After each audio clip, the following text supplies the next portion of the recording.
Hi, in this video we're going to be demonstrating our options when it comes to colors. These are color pods that you'll use in an epoxy, a clear epoxy.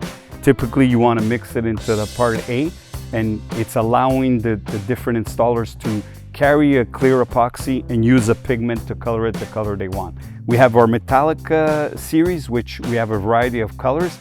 So in this case, what we've done is we've actually pre-blended them already into the liquid, allowing for a better flow, a better depth in the surface.